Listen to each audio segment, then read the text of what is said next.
La motivation, c'est un peu le carburant initial qui te propulse, mais la discipline, c'est le moteur qui te maintient en mouvement sur le long terme et sur la longue route vers tes objectifs.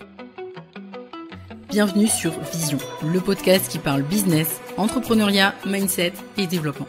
Je suis Pauline Sarda, entrepreneur depuis 2018. Mon objectif est de te faire comprendre qu'à partir du moment où tu prends tes responsabilités, tout est possible. Mais c'est seulement si tu te mets en action, et justement, c'est ma spécialité. Alors si tu veux construire et développer ton business tout en restant focus sur l'essentiel, tu es au bon endroit. Save the date pour un rendez-vous par semaine, seul au micro ou accompagné d'un ou plusieurs invités. On démarre maintenant avec l'épisode du jour. Je sais que parfois, en tant qu'entrepreneur, tu as envie d'abandonner et de jeter l'éponge. Je sais que c'est pas facile tous les jours, que tu voudrais parfois avoir la possibilité finalement de partir loin, de ne plus avoir à te soucier de rien et qu'il y a des jours où t'es juste pas motivé. Ça, c'est le quotidien de n'importe quel entrepreneur, toi, moi, nous, les entrepreneurs, et c'est probablement encore plus le cas si tu démarres. D'ailleurs, je trouve, c'est là qu'il faut le plus s'accrocher, même si clairement, en fait, il faut s'accrocher tout le temps, hein, toujours tenir sur la longueur. Donc bref, tu le sais aussi bien que moi, on appelle ça les montagnes russes de l'entrepreneuriat et il faut faire avec. Alors sur cet épisode, on va parler ensemble de comment continuer d'avancer dans la durée. En tout cas, je vais essayer de te donner un petit peu moi mes retours d'expérience là-dessus. Si j'ai voulu aborder ce sujet, c'est parce que déjà, je t'apprends rien, l'entrepreneuriat est loin d'être un long fleuve tranquille et selon moi, ce qui fait que tu réussis, c'est pas ton don ou ton talent ou même tes compétences. Ce qui fait que tu as du succès dans ce que tu entreprends, c'est le fait de continuer. C'est parce que tu continues pendant que les autres abandonnent. Et ça, j'en suis intimement persuadée. Un exemple tout bête que je peux te donner, quand j'ai commencé à publier sur LinkedIn il y a bientôt 5 ans, finalement quand j'ai commencé à entreprendre, plein de gens commençaient à créer du contenu sur la plateforme. Et au fil du temps, j'ai vu énormément de gens disparaître pendant que moi, finalement, j'ai traversé les évolutions d'algorithmes, que j'avançais petit à petit dans mon business. Et pourtant, je n'ai aucun don. J'ai juste tenu plus longtemps que les autres, hein. Et rien qu'en faisant ça, j'ai pu sortir du lot et me faire une place. C'est juste pour ça. C'est pas du tout parce que je suis meilleure ou parce que j'ai des facilités ou je ne sais quoi d'autre ou parce que... Enfin bon bref, pas du tout. Simplement parce que j'ai continué, simplement parce que j'ai pas lâché. Et je crois sincèrement que c'est pareil pour beaucoup de choses. Alors bien sûr, je préfère quand même le dire, la persévérance n'est pas à confondre avec l'obstination. J'en ai déjà parlé d'ailleurs à de nombreuses reprises sur d'autres épisodes. Persévérer, c'est continuer tout en évoluant, tout en optimisant ses pratiques et en faisant évoluer ses actions. Alors que s'obstiner, c'est ne rien changer et penser que tu finiras bien à un moment donné par obtenir des résultats différents puisque tu continues et que tu persévères, entre guillemets, même si tu ne changes rien, même si tu ne fais pas évoluer tes pratiques. Et ça, c'est de l'obstination. Sauf que quand on s'obstine, du coup, c'est clair, net, précis que c'est pas en continuant d'agir de la même manière qu'on obtient des résultats différents. Au contraire, on obtient toujours les mêmes résultats. Donc il faut changer des choses. Donc vraiment, sois dans un process de persévérance et évite de t'obstiner. Je dis éviter parce que bien sûr, on est humain et ça peut nous arriver de nous obstiner. Et je sais d'ailleurs que la limite est fine entre les deux. Et la troisième raison pour laquelle j'ai voulu vraiment aborder ce sujet sur le podcast, c'est parce que en bientôt 5 ans, j'avoue que moi, en tout cas personnellement, j'ai jamais voulu abandonner. Franchement, ce serait faux de dire oui, j'ai déjà voulu abandonner. Non, c'est pas vrai. J'ai jamais voulu abandonner. Mais j'ai eu des bad moods, et j'en ai encore, où j'aurais clairement eu envie de partir aux Bahamas 1 mois et puis laisser tout le monde gérer sans moi. Et d'ailleurs, d'après mon entourage et mon équipe particulièrement, j'ai cette capacité à ne jamais rien lâcher. Alors, je vais te transmettre, en tout cas, je vais essayer de te transmettre des éléments pour que tu en fasses de même. Et pour la petite anecdote, je dis souvent à l'équipe que, au contraire, moi, j'aimerais bien avoir la capacité aussi à lâcher un petit peu, parce que ça peut être épuisant de ne pas lâcher. Donc c'est une qualité, mais aussi c'est aussi embêtant parfois. Et tout au long de l'épisode, je vais essayer de te donner des exemples qui proviennent directement de mon parcours, tout simplement pour que ça te parle et que tu puisses t'identifier à certains. La première chose à faire pour savoir comment continuer d'avancer dans la durée, selon moi, c'est déjà d'intégrer qu'il faut de la discipline pour atteindre ses objectifs. Il faut vraiment l'intégrer. Et ça suppose de savoir regarder les choses en face et être objectif finalement envers soi-même. Parce qu'il y a un moment donné, il faut aussi le savoir et le comprendre, sans discipline ni ténacité, en tout cas c'est mon avis, il n'engage que moi, t'arrives pas à faire grand-chose, quoi. Mais en même temps, pour pouvoir avoir cette discipline, il faut savoir à quoi tu te raccroches. Et je vais y venir à la fin de l'épisode, à la fin de l'épisode même pas, hein, ça va faire une partie même de l'épisode, parce que sans ces trois choses, sans ces trois éléments que je vais te donner, après avoir donné des éléments concrets ici, pour moi, c'est très compliqué de tenir sur la durée. Et attention, quand je parle de discipline, on dit beaucoup que c'est une affaire de motivation, mais je suis pas totalement d'accord. La motivation, elle suffit pas selon moi. Parce qu'en gros, la motivation, c'est un peu le carburant initial qui te propulse, mais la discipline, c'est le moteur qui te maintient en mouvement sur le long terme et sur la longue route vers tes objectifs. Et la discipline, elle est essentielle pour maintenir justement la cohérence, surmonter les obstacles et garantir que tu continues d'avancer même quand la motivation est en baisse. Parce qu'en réalité, c'est la discipline, encore une fois, qui fait la différence entre le succès et l'abandon. La discipline, le fait d'être constant. Par exemple, je fais pas mal de sport et franchement, ce serait te mentir de te dire que j'ai toujours envie d'y aller, que je suis toujours à fond. Je suis comme tout le monde, je suis un humain. Alors quand j'ai pas envie d'y aller, déjà je pense au plaisir que je vais avoir après ma session parce que clairement, si tu fais du sport, tu me comprendras. Quand tu termines ta session, t'as vraiment un sentiment de bien-être. Si t'arrives et t'étais pas motivé, tu repars, t'es motivé. Enfin bon bref, c'est magique. Donc je me rappelle ça. Mais surtout, je me pose pas de questions. C'est posé dans mon agenda. L'habitude est posée, j'y vais, peu importe ce qu'il se passe finalement. Un autre exemple côté business, quand j'étais full indé et que j'étais à 100% sur la création de contenu de mes posts LinkedIn et de ma newsletter, il y a eu des tonnes de fois où j'avais juste pas envie d'écrire, où j'avais potentiellement pas d'idée, où j'aurais pu facilement me dire ok je le fais pas, that's it, j'ai pas envie de le faire en fait. Mais j'avais la discipline de me dire que c'est en faisant les choses que j'allais avoir des résultats. Alors là aussi, je me posais pas la question si j'avais envie ou non en fait. C'était inscrit dans ma routine, c'est comme ça, et puis c'est tout. On n'a rien sans rien. D'ailleurs, c'est toujours moi qui rédige à 100% mes contenus sur LinkedIn, et il y a des tonnes de fois où j'ai pas envie, et pourtant, je m'y tiens. Donc oui, ça demande un effort, mais une fois que c'est ancré finalement, ça bouge pas. Donc il faut vraiment poser aussi l'habitude, poser peut-être des routines, voir en fonction de ce qui fonctionne avec toi. J'en profite pour te recommander un livre extraordinaire pour ça. C'est Atomic Habits en anglais de James Clear. Ou alors tu as la version française, Un rien peut tout changer, qui explique hyper bien comment tu peux installer une habitude dans ta vie et donc avoir de la discipline. Et d'ailleurs, il est dispo sur Audible aussi. Et pour moi, c'est parfait pour les actions business, qu'il pleuve, qu'il vente ou qu'il neige, de poser des habitudes. Donc vraiment, je te recommande ce livre si tu peux y jeter un œil et même aller plus loin. Ensuite, la deuxième chose, c'est selon moi de faire confiance à l'effet cumulé. Une petite action tous les jours aura des répercussions énormes en termes de résultats, alors qu'un gros effort irrégulier en aura beaucoup moins. Et donc ça, un peu comme la discipline, il faut le comprendre et en être quelque part persuadé pour ne pas se laisser avoir par les baisses de motivation. Donc en gros, ce qu'il faut retenir, c'est qu'il vaut mieux que tu maintiennes un petit effort régulier, même les jours où tu n'as pas envie. Et c'est justement ce qu'il faut que tu gardes en tête pour avoir envie, ou en tout cas pour faire ce que tu dois faire, même si tu n'as pas envie. Troisième chose qui permet selon moi de garder le cap et de continuer malgré l'adversité, c'est de faire de l'auto-coaching. Et ça suppose aussi, encore une fois, d'avoir la capacité aussi à prendre du recul, à avoir cette objectivité envers soi-même. C'est pas forcément facile, et d'ailleurs l'objectivité totale, on l'a jamais, mais on peut quand même essayer de l'avoir. Ce que je veux dire par auto-coaching, c'est le fait de se poser des questions qui permettent de se recentrer ou de mettre en place une routine positive pour ces jours-là, ces jours où tu es complètement en down, où tu n'as pas envie. Comme par exemple, si tu es dans un jour down, imagine ta situation si tu n'agis pas ou si tu abandonnes.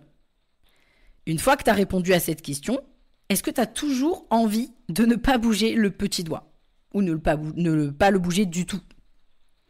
Tu peux aussi être tout simplement doux avec toi-même, j'ai envie de te dire, en t'autorisant d'abord à avoir un coup de mou, ok, mais en étant positif et en disant que ça va passer. Je sais que c'est pas facile, hein. Moi je suis très dur avec moi-même par exemple, donc je suis peut-être pas la mieux placée là pour donner ce dernier conseil ici, mais j'essaye. Et en fait, ça arrive, des fois, il y aura des jours où tu n'auras pas envie. C'est juste qu'il ne faut pas que ces jours, ça soit tous les jours. Parce que si tous les jours, tu n'as pas envie, là, c'est un problème. Enfin, ce que je veux dire par là, c'est que si tous les jours, tu n'arrives pas à t'auto-convaincre de te mettre en action, clairement, ça va être très problématique. Quatrième chose que j'ai envie de te partager pour garder le cap, c'est d'avoir confiance au processus. Tout le monde passe par là, et si tu as du mal à y croire, entoure-toi d'autres entrepreneurs, va à des events physiques ou en ligne, rencontre d'autres personnes, d'autres entrepreneurs qui vivent la même chose que toi pour t'en rendre compte. Et 2, si tu veux passer au niveau suivant, il faut que tu valides finalement certaines étapes du niveau actuel dans lequel tu te trouves, parce que si tu ne traverses pas cette adversité-là, tu ne seras pas armé pour la suite, et ça fait partie du processus. Tu vois, en ce moment, je valide pas mal de cases sur mon niveau, des cases qui font mal. Disons que je passe par pas mal de difficultés, de challenges, de choses que j'avais pas à gérer finalement auparavant, qui viennent s'ajouter. J'ai parfaitement conscience qu'une fois que j'aurai passé ces difficultés, je serai armé pour la suite. Alors, je lâche un peu prise finalement et je me dis, ok, soit, je fais confiance au process, c'est le jeu. C'est le jeu, il faut passer par là si tu veux aller plus loin, Pauline. En gros, c'est ça. Je dis pas que c'est toujours facile, mais l'objectif, c'est d'arriver à ce niveau d'élasticité dans ton mindset, j'ai envie de te dire. Parce que c'est hyper important, parce qu'en fait, des difficultés en tant qu'entrepreneur, on en aura, mais tout le temps, en fait, tout le temps. Et donc, si on n'est pas prêt à faire confiance au processus, là aussi, c'est compliqué, quoi. 5e et dernier point, avant que je ne te parle justement des 3 indispensables et essentiels, se fixer des objectifs clairs. Oui, je sais, basique, on en a marre de l'entendre celui-là, je t'entends déjà au loin, mais clairement, oui, se fixer des objectifs clairs. Et concrètement, si tu ne te fixes pas d'objectifs SMART, je rappelle ce que c'est SMART, des objectifs spécifiques, mesurables, atteignables, réalistes, temporellement définis, t'avances à l'aveugle. Et surtout, tu avances sans motivation, sans cap, sans rien en face. En plus de ça, tu peux pas suivre tes actions vu que tu sais pas où tu vas. J'ai d'ailleurs fait un épisode spécial sur le suivi de tes actions, sur les KPI, c'est l'épisode 20. Et donc, mettre en place des indicateurs clés de suivi, ça a un impact énorme sur ta motivation. Exemple, si tu commences à publier sur LinkedIn et que tu suis pas tes stats, que tu ne te poses pas d'objectifs non plus, tu vas très rapidement t'essouffler. Et tu vas me dire, mais pourquoi ? Je vois pas le rapport, Pauline. Tout simplement parce qu'une stratégie social média, ça prend du temps et que les avancées sont rarement fulgurantes. Et donc, ça veut dire qu'il va falloir une bonne dose de persévérance pour continuer. Sauf que si tu vois pas tes résultats, aussi minimes soient-ils, tu vas lâcher l'affaire très rapidement. Et vraiment là-dessus, pour ça, je te recommande l'épisode 20. Et donc, c'est là où je voulais en venir. Attention, parce que tout ça, tous les points là que je viens d'aborder, ça ne fonctionne pas sans les 3 choses suivantes. Avoir une vision claire, avoir identifié son why et dans le meilleur des cas, ses 2 why, son why personnel et son why à mission. Et aussi avoir identifié ses valeurs. Je vais revenir là un petit peu sur chacune des parties dont je viens de te parler. Ces 3 éléments, en réalité, c'est la colonne vertébrale de tout ce dont je viens de te parler juste avant. Selon moi, ça ne peut pas fonctionner sans ces 3 choses. Parce que si tu veux avoir de la discipline, pouvoir faire confiance au process, être en mesure de prendre de la hauteur, etc., il faut être en capacité de pouvoir te connecter à ta vision, te reconnecter à ta vision. Et ça, à chaque fois que tu vas avoir un coup de mou, quoi. Et si tu n'as jamais travaillé sur ta vision, ça va être très difficile. Donc là, je vais essayer de donner quand même un peu plus d'éléments sur la vision, etc. Donc la vision, c'est tout simplement la vie que tu veux avoir, la vie que tu vises, d'abord personnellement, et puis ensuite professionnellement. C'est quoi tes ambitions ? Et ta vision, elle se trouve au carrefour des 2. Et cette vision, c'est ton moteur, c'est ton cap, c'est ce qui est au cœur de toutes tes décisions, mais c'est aussi au cœur de ta motivation et de ta discipline de tous les jours. Donc oui, pour pouvoir tenir sur la durée et traverser les moments difficiles, il te faut une vision. Il te faut pouvoir te reconnecter à ta vision quand ça arrive, quand c'est dur. Et si tu as jamais travaillé dessus, forcément, c'est plus difficile. Donc vraiment, ça, c'est pas la première fois que je le dis. Si tu es au tout démarrage de ton activité, j'aurais tendance à te dire que c'est hyper important de, à minima, identifier ta mission. On va y venir juste après. Mais si tu as déjà passé la première marche de la pyramide de Maslow, à savoir, tu vis déjà de ton business, pour moi, travailler sa vision, c'est pas une option. Et je mets pas d'injonction. Si déjà tu vois clair à 1 an, c'est déjà énorme. Tu verras déjà beaucoup plus clair que la grande majorité des entrepreneurs. Donc, il faut pas s'auto-saboter non plus et se dire oui, mais moi, je n'arrive pas à me projeter ou etc. Peut-être aussi que tu n'as pas les bons éléments pour pouvoir le faire. Et c'est d'ailleurs le premier palier sur le 3-6, notre accompagnement pour les entrepreneurs semi-avancés pour générer plus de chiffre d'affaires et de prédictibilité. La première chose, le premier palier en fait qu'on passe ensemble, c'est le travail de vision parce que c'est essentiel. La deuxième chose, c'est se connecter à son why ou en tout cas travailler sur son why. J'en parle avec bien plus de détails sur l'épisode 14, en quoi identifier ton why va transformer tes résultats. Mais en gros, en quelques mots, tu vas avoir 2 why. Le premier, c'est celui qui te motive personnellement. Donc finalement, c'est le why égoïste. Et le second, c'est celui à mission, celui qui apporte quelque chose au monde et qui te fait vibrer, te lever chaque matin. Et il faut surtout pas culpabiliser si à ce stade, t'as pas de why dit à mission, je vais mettre des guillemets. L'important, c'est à minima d'identifier celui qui te motive de manière purement égoïste. Dans un premier temps, ça suffit largement pour pouvoir te faire passer les coups durs, tu vois, les premiers coups durs. Et puis, ce qui est important, c'est bien entendu, dernière chose, d'identifier ses valeurs. De savoir quelles sont tes valeurs. Ça paraît futile et inutile comme ça. Pourtant, identifier ses valeurs, c'est ce qui donne tout son sens justement à ta vision et ton why. Parce que la vision, le why et les valeurs, ça va ensemble. Mais attention, hein, identifier ses valeurs, ça ne consiste pas à taper sur Google liste de valeurs et puis à piocher dans celles qui te parlent le plus. Clairement, c'est la meilleure manière de ne pas identifier les bonnes valeurs. Donc pour identifier tes valeurs, il y a un exercice que j'aime tout particulièrement, c'est l'exercice du souvenir frustrant. Et pour ça, ce que je te recommande de faire, c'est de faire attention là, dans les prochains jours, à ce qui te met en colère, à ce qui t'agace, à ce qui vient déclencher chez toi quelque chose, une émotion désagréable. Une fois que tu as bien identifié le contexte, demande-toi à quelle valeur finalement ça vient toucher, quelle valeur ça vient bousculer. C'est clairement une des meilleures façons, je trouve, d'identifier ces valeurs piliers, celles qui te poussent chaque jour à travailler pour ton why et ta vision, celles qui prennent tout leur sens finalement. Donc, en conclusion, pour pouvoir continuer d'avancer dans la durée, il faut, selon moi, intégrer et comprendre qu'il faut de la discipline pour atteindre ses objectifs et que parfois, il faudra continuer même quand tu ne seras pas motivé. Et oui, je sais, ça fait pas plaisir. Mais à un moment donné, je pense que si tu m'écoutes depuis un moment, tu le sais que je suis pas là pour te caresser dans le sens du poil. Donc, ouais, il faut de la discipline. Il y a un moment donné, on peut pas aller par 4 chemins. Il faut de la discipline et il faut l'intégrer. Ensuite, faire confiance à l'effet cumulé.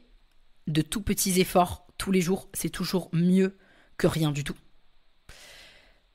Prendre du recul et te poser les bonnes questions pour pouvoir rester dans l'action et ne pas te décourager quand tu es dans un moment plus down, donc quelque part faire une sorte d'auto-coaching. Faire confiance au processus et bien entendu, pour que tout ça fonctionne, il faut se poser des objectifs clairs. Je te laisse donc travailler sur pas mal de choses puisque sur cet épisode, on a vu énormément de questions que tu pourrais te poser. Donc je te laisse travailler sur ta vision, ton why et tes valeurs si c'est pas le cas pour que ça tienne la route et surtout que ça t'accompagne dans ton parcours entrepreneurial pour que tu deviennes inarrêtable. À très vite dans le next épisode. Bye bye.